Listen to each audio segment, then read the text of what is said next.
우리는 지금 변화에 대해서 계속 말씀을 나누고 있습니다. 배움이 있어야 사람은 변할 수 있다. 신앙생활도 배워야 하면 변화를 이룰 수 있습니다. 오늘 본문을 통해 바울과 디모데와의 관계 속에서 신앙생활이 어떠했는지를 우리 모두가 함께 배우려고 합니다. 예수 그리스도를 믿는 신앙생활을 시작한 바울은요, 자신의 경험에 비추어서 이렇게 말합니다. 내가 전에는 비방자요, 박해자요, 폭행자였다.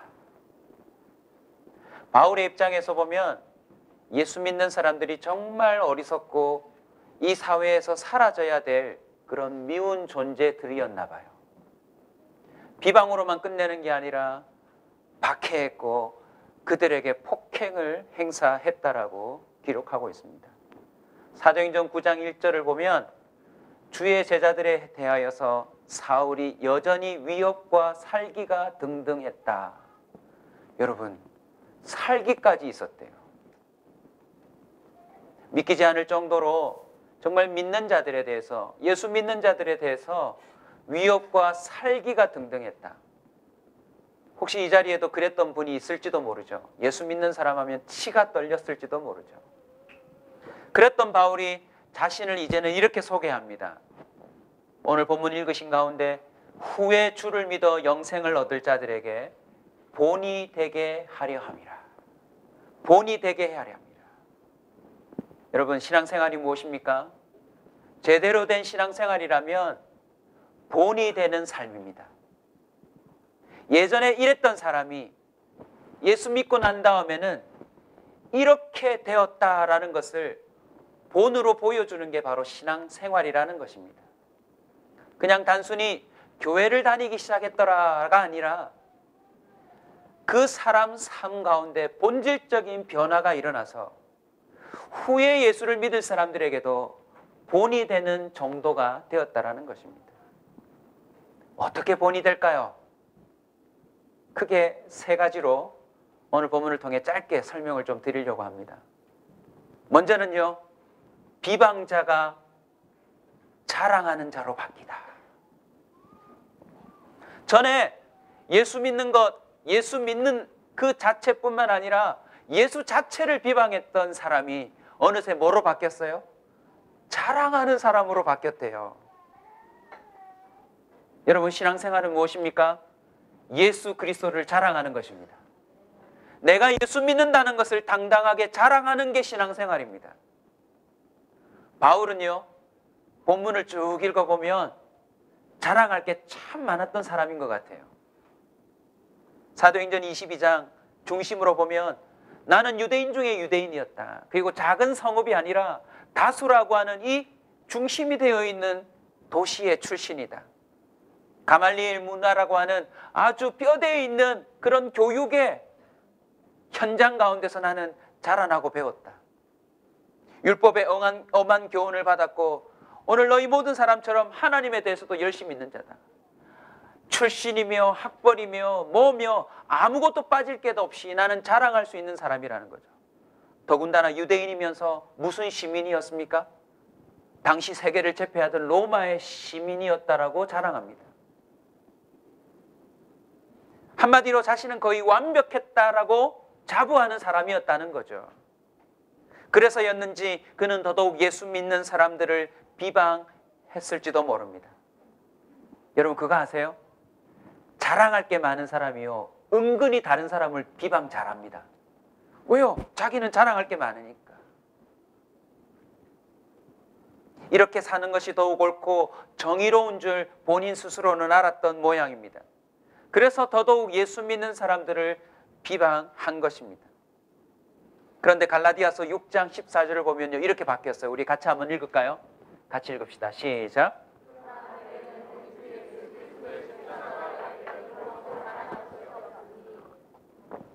어느새 바울의 삶 가운데 자랑거리가 바뀌었어요. 십자가만 자랑하겠대요. 어떻게 이렇게 그의 삶이 변화되었을까요? 예전에 자기가 자랑하던 것은 결코 자랑할 것이 못 된다는 것을 발견한 것입니다.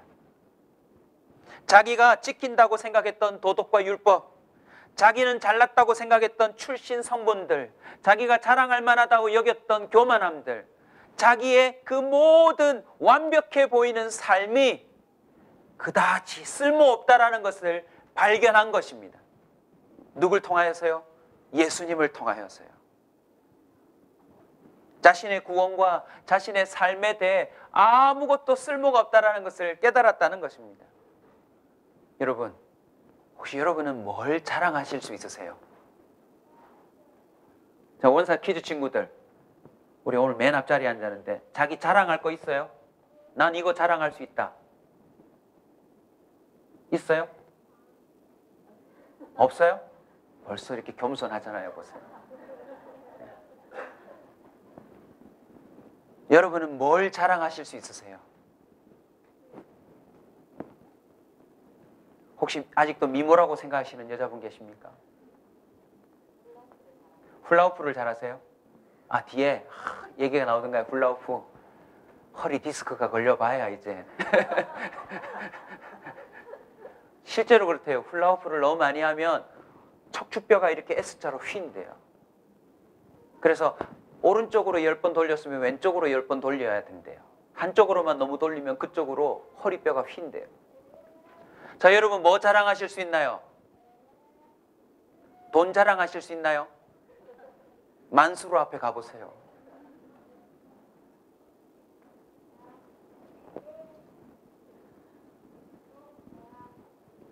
저와 여러분이 자랑할 수 있는 그것이 정말 여러분에게 소용이 있을까요? 우리 라헬 자매와 그냥 같이 와서 예배드리기로만 약속을 했을 뿐 내용은 전혀 몰랐어요. 근데 여러분 첫 장면 보셨죠? 그 어떤 세상에 자랑할 것이 죽음 앞에서는 아무런 쓸모가 없더라는 것입니다. 바울은 깨달았습니다. 예수 그리스도의 십자가의 의미를, 아무런 쓸모없는 인생을 위하여 하나님이 직접 오셔서 죽어주셨다라고 하는 사실을 비방하던 자가 역으로 깨달았다는 거죠. 그리고 더 놀라운 것은 그 사실만 깨달은 것이 아니라 자신의 삶을 변화시켜 놓고야만은 능력이 있다는 것을 깨달았다는 것입니다. 우리 15절 우리 다 같이 한번 읽을까요? 같이 읽읍시다. 시작.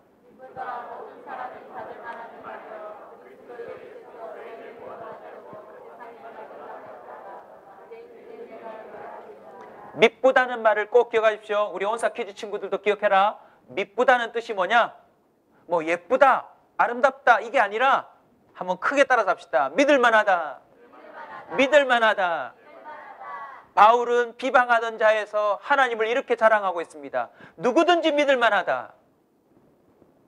예수님이 이 땅에 오신 것은 죄인을 구원하러 오십니다. 그리고 나는 죄인 중에 괴수였다. 내가 정말 잘난 줄 알았는데 난 정말 죄인 중에 괴수였는데 예수님이 나 같은 자도 새로운 존재로 바꿔 놓으시더라.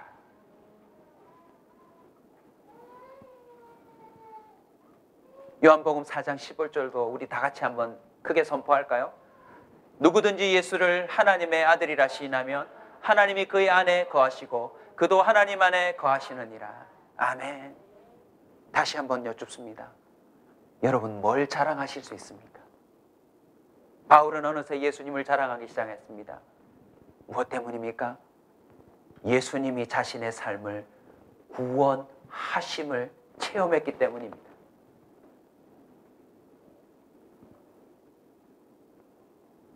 요한일서 2장 16절은 이렇게 말합니다. 세상에 있는 모든 것이 육신의 정욕과 안목의 정욕과 이생의 자랑이니 다 아버지께로 온 것이 아니요 세상으로부터 온 것이니라. 십자가 외에 자랑할 거리들은 다 세상에서 온 것이라는 것입니다. 세상에서 온 것은요, 시편 10편 3절에 보면 결국 여호와를 배반하며 멸시하는 동기가 된대요. 악인은 그 마음의 욕심을 자랑하며 탐욕을 부리는 자는 여호와를 배반하며 멸시하느니라. 시편 12편 3절에 가면 모든 세상의 자랑은 하나님이 끊으신다라고 기록하고 있습니다. 세상의 자랑은 결국 끊어집니다. 시편 49편 우리 다 같이 한번 볼까요, 여러분? 같이 읽읍시다. 시작.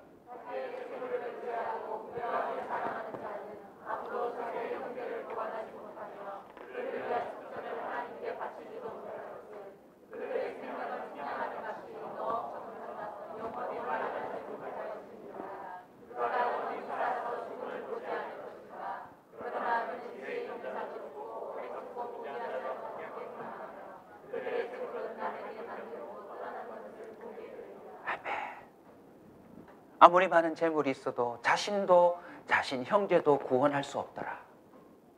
아무리 억만금이 있어도 죄인의 그 공허함을 채울 수는 없더라. 성도 여러분, 신앙생활은 무엇입니까? 진정한 자랑거리가 무엇인지를 알고 자랑하는 삶이라는 것입니다. 바울의 삶을 보면 또 이렇게 변화를 경험합니다.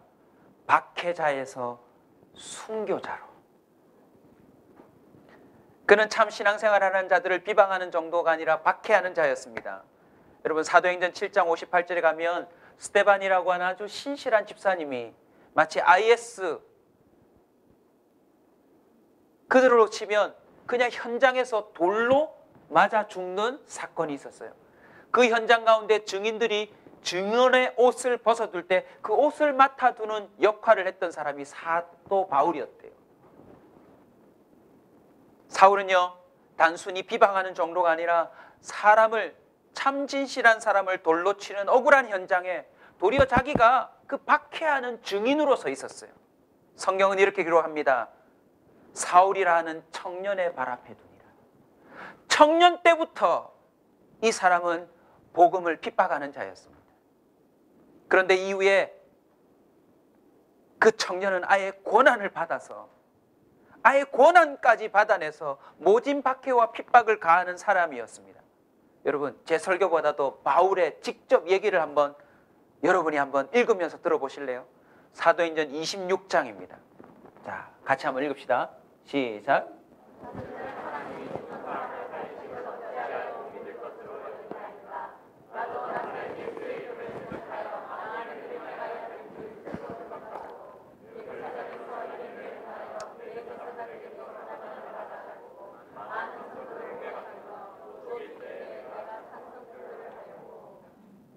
계속 읽어주십시오. 다음까지.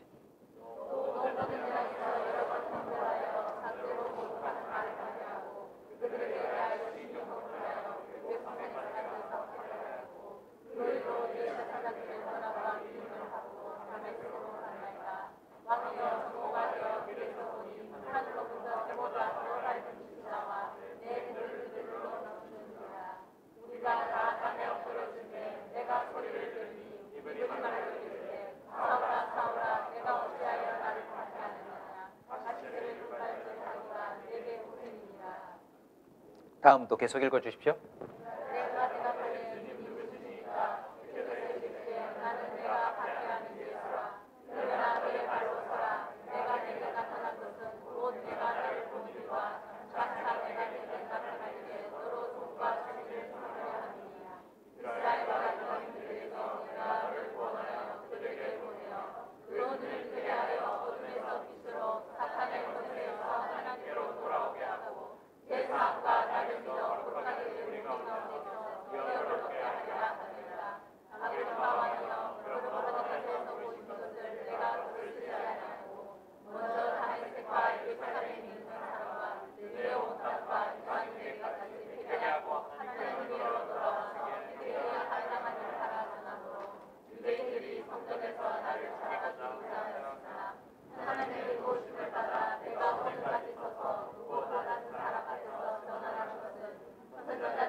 아멘. 자신의 예전 모습과 지금의 변화된 모습을 가는 곳마다 얘기하고 있습니다. 놀라운 비밀은 그가 이제 예수를 위해 목숨을 걸기 시작했다는 것입니다. 예수 믿는 자들을 죽이려 했던 자가 이제는 예수를 위해 목숨을 거는 자가 됐다라는 거죠. 여러분, 참 신앙생활이 무엇입니까? 목숨을 거는 것입니다. 맹종하는 것이 아니라 그 가치를 알아버렸기 때문에 자신의 가장 소중한 것을 걸기 시작했다라는 것입니다. 다시 26장 8절 제일 위로 올라가면 당신들은 하나님이 죽은 사람을 살리심을 어찌 못 믿을 것으로 여기나이까. 단순히 지식적인 깨달음이 아니라 바울은 죽은 자가 살아나는 것을 확실하게 믿었다라는 것입니다. 오늘 저도 참 우리 라헬 자매가 준비한 레파토리를 보면서요, 아, 하나님이 우리 라헬 자매를 진짜 붙들고 계시는구나. 보통은 가수들 또 이렇게 만나보면요, 다 자기가 어떻게 되고 그걸 자랑하기 십상이에요. 근데 첫 장면부터 죽음 앞에 정말 그 뒤에 하나님이 계심을 알고 인생을 마무리하는 그 모습 앞에 노래를 부르는 모습을 보면서, 아, 하나님이 우리 모두와 함께 하시는구나. 사랑하는 여러분, 진정한 참 신앙생활에 들어설 수 있기를 주의 이름으로 축원합니다. 아니, 선줄로 믿습니다. 세상에 아직도 여전히 주님을 박해하는 자들이 있지만, 또 혹이라도 우리 가운데 아직도 의심하는 자들이 있을지 모르지만, 바울의 이 변화를 통하여 우리도 순교자의 반열에 올라설 수 있는 참 신앙생활의 소유자가 될 수 있기를 축원합니다. 목숨을 두려워하지 마십시오. 하나님은 다시 살릴 수 있습니다. 진정한 가치를 위해 자신의 생전부를 드리고자 하는 강한 열정으로 남은 인생을 살아보십시오. 하나님이 바울에게 주셨던 그 담대함의 비밀을 우리에게도 주실 줄로 믿습니다. 마지막으로 바울이 경험했던 변화가 무엇입니까? 폭행자에서 사랑하는 자로 바뀌었다는 것입니다. 바울은 자신이 정당하다고 하면 폭행도 서슴지 않는 자였습니다. 그런데 그 인생에, 한번 따라서 합시다, 폭행이 사라졌다. 그 인생에 폭행이 사라졌습니다. 이것은 단순히 행동적인 폭행뿐만 아니라 언어적인 폭력부터 시작해서 그 속에 자신의 그 화와 분노를 표현하는 모든 게 사랑으로 바뀌었다라는 것입니다. 여러분, 폭행은 하나님의 성품도 방법도 아닙니다. 자신이 비방하며 박행하며 폭행하며 살았던 것에 대해서 이렇게 얘기합니다. 13절을 보면, 내가 믿지 아니할 때에 내가 알지 못하고 행하였습니다. 바울은 믿지 아니할 때 알지 못하고 행동한 어리석음을 뉘우치고 있습니다. 참, 우리도요, 알지 못하면서 안다고 함부로 행하는 것들이 얼마나 많습니까? 감사하고 다행스럽게도 바울이 우리에게 귀한 정보를 줍니다. 알지 못하고 모르는 가운데, 믿지 않는 가운데 한 것들에 대해서는 하나님이 뭐 해주신다? 참작해 주신다. 우리의 믿음에 철이 없음이 참 철없이 모르고 하는 것에 대해서 참작해 주신다는 사실이 얼마나 반가운지요. 그러나 바울은 그것이 얼마나 후회스러운지도 동시에 고백하고 있음을 잊지 말아야 합니다. 설교하는 저도 아직 모르는 것 많습니다. 교회 다니는 여러분도 아직 알지 못하고 믿지 못하는 가운데 주님 앞에 도리어 역으로 행동하고 말하고 살아가는 것이 의외로 많을지도 모릅니다. 그러나 놀랍게도 주님이 참아주시고 긍휼을 입혀주셨다는 것입니다. 더 놀라운 것은 끝내 변화되도록 이끌어 주시더라는 것입니다. 이제 어느새요, 바울은 폭행 대신 묵묵히 폭행당하는 자로 바뀝니다. 본인의 고백을 직접 한번 들어볼까요? 같이 읽읍시다. 시작.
말씀을 마무리하려고 합니다.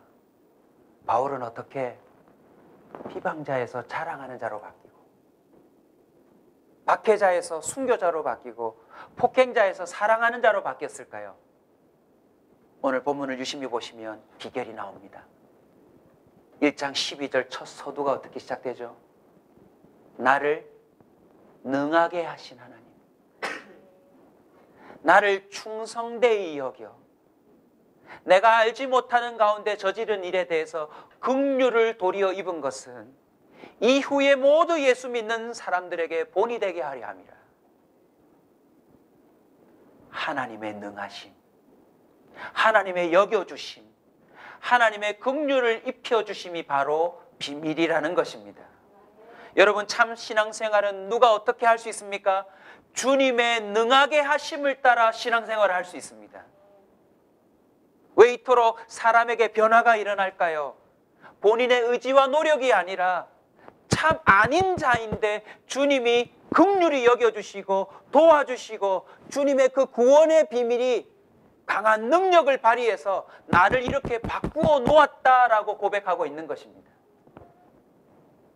다시 한번 짧게 비밀을 얘기하자면 신앙생활은 무엇입니까? 나를 변화시켜 놓는 주님의 능하심을 보여주는 삶이 바로 신앙생활입니다. 아멘.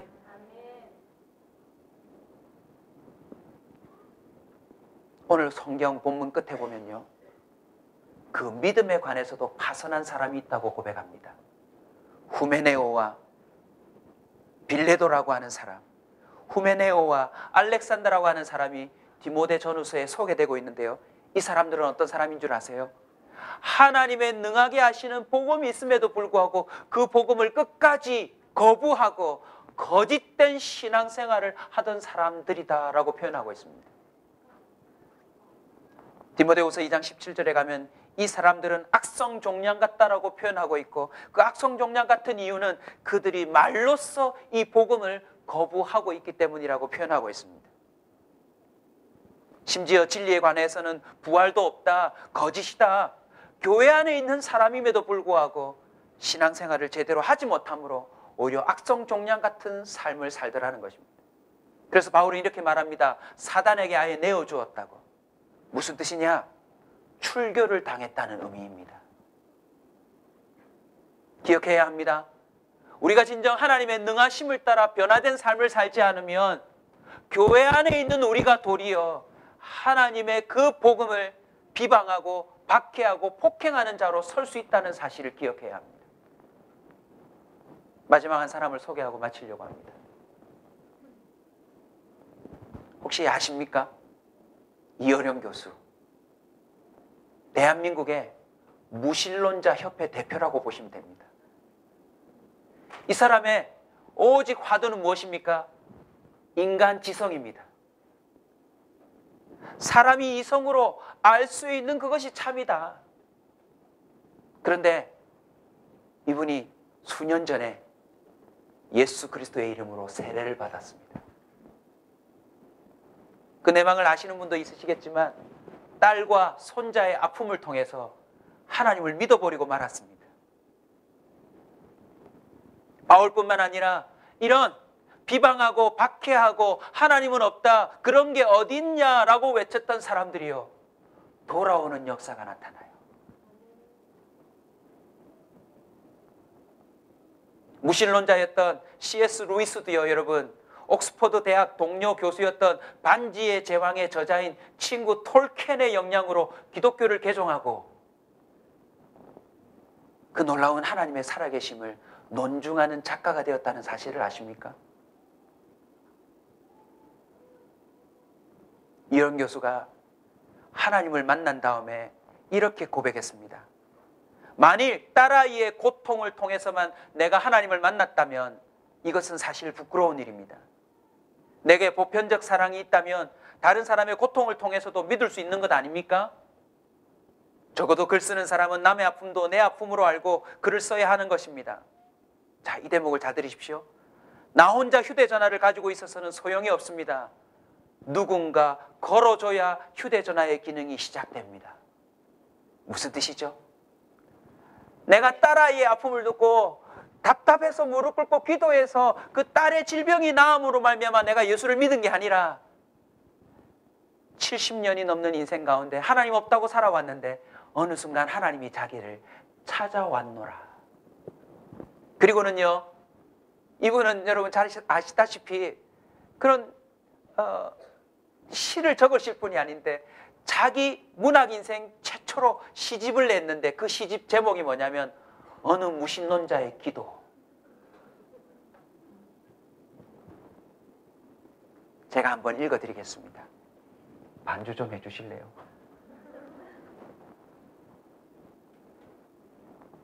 어느 무신론자의 기도. 먼저 이 시집에 추천서가 앞에 적혀있는데 추천서를 읽어드릴게요. 화려한 수사학의 천재성을 아낌없이 발휘해온 분석적 지성의 대명사 이어령 선생님께서 평생 동안 지성의 방패 아래 파묻어 놓아뒀던 파토스의 연약함 순결을 시로써 고백한다.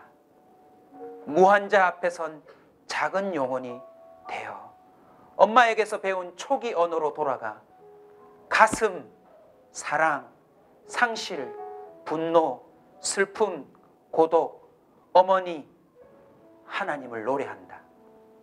그의 시는 고백이기도 하고 전율, 발견, 회한, 구도이자 하나님께 바치는 지극히 순결한 첫사랑의 영가다.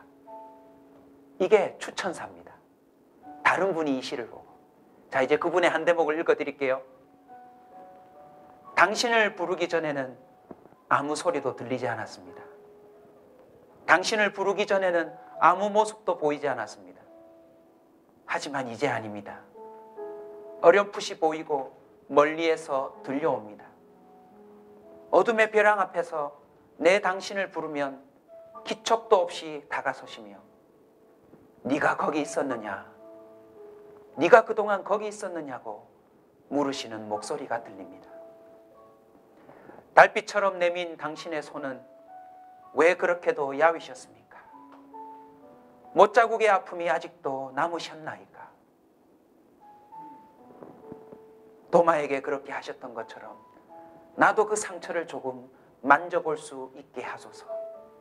그리고 혹시 내 눈물방울이 그 위에 떨어질지라도 용서하소서. 아무 말씀도 하지 마옵소서. 여태까지 무엇을 하다 너 혼자 거기에 있느냐고 더는 걱정하지 마옵소서. 그냥 당신의 야윈 손을 잡고 내 몇 방울의 차가운 눈물을 뿌리게 하소서. 사랑하는 성도 여러분, 하나님은 살아계십니다. 하나님을 진정으로 만나 참 신앙생활을 하는 자는 비방자에서 자랑하는 자로 바뀝니다. 박해자에서 목숨을 거는 순교자로 바뀌게 되어 있습니다. 폭행자에서 오히려 폭행을 당하면서까지 그들을 사랑하는 자로 변화된다는 사실을 기억하시기 바랍니다. 지성에서 영성으로라는 책을 지으셨는데요. 그 지성이라고 하는 가장 반대되는 영성으로 나아가 하나님과 동행하는 사람이 되었다는 사실을 우리는 보고 있습니다. 온사 커뮤니티 교회 성도 여러분, 이 교회에 모여 참 신앙의 반열에 올라설 수 있기를 주의 이름으로 축원합니다. 하나님을 자랑하며 하나님을 위해 목숨까지도 걸며 하나님을 위해 진정한 사랑을 실천하는 저와 여러분 되시길 주의 이름으로 축원합니다.